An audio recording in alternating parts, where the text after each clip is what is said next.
تسلیم کرے. ہم بیٹھ کر تمام چیزوں پر بات کریں گے اور کراچی کی ڈیولپمنٹ کے لیے انشاءاللہ کام کریں گے. اختلاف کرتے رہیں گے, جو حق ہوگا وہ مانگتے رہیں گے.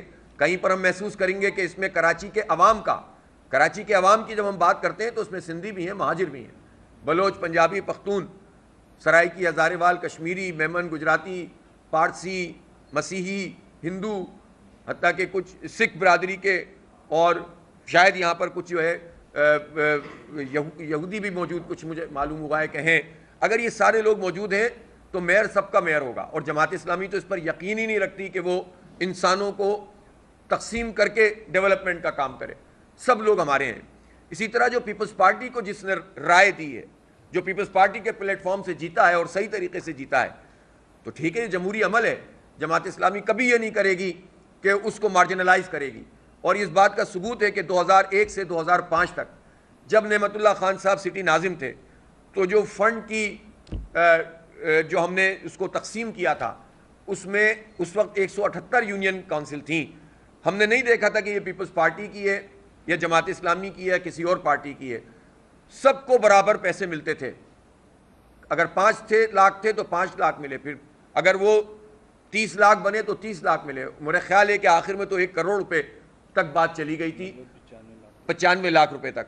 اور 95 لاکھ روپے اس وقت کے ایک یو سی کو دیے گئے تھے, جو آج کے کم از کم میرے خیال ہے 8-10 کروڑ روپے کے برابر ہوں گے. تو آپ سوچ سکتے ہیں کہ نعمت اللہ خان صاحب بڑے پروجیکٹ بھی کر رہے تھے, اور جو فنڈز موجود تھے ان فنڈز کو وہ نچلی سطح پر منتقل کر رہے تھے بغیر پارٹی ایفیلیشن دیکھے ہوئے.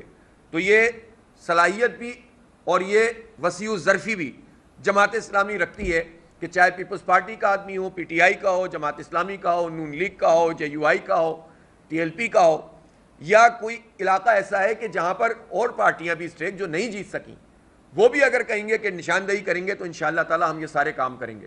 اس لیے اس ساری تقسیم اور تفریق کے درمیان میں یہ پیشکش کر رہا ہوں, پیپلز پارٹی کی اگر لیڈرشپ آصف علی زرداری صاحب اور بلاول بھٹو زرداری صاحب جمہوری طرز عمل کا مظاہرہ کریں, فراغ دلی کے ساتھ اس پیشکش کو قبول کریں, تو ہم ان معاملات کو اچھے طریقے سے آگے لے کر چلنے میں کامیاب ہو سکتے ہیں, اور اس سے شہریوں کا بھلا ہوگا.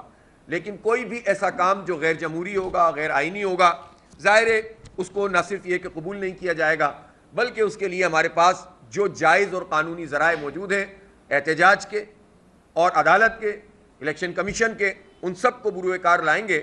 اور اگر کوئی غلط مینز استعمال کیا جائے گا تو وہ آپ عدالتوں کے ذریعے سے کالعدم ہو جائے گا.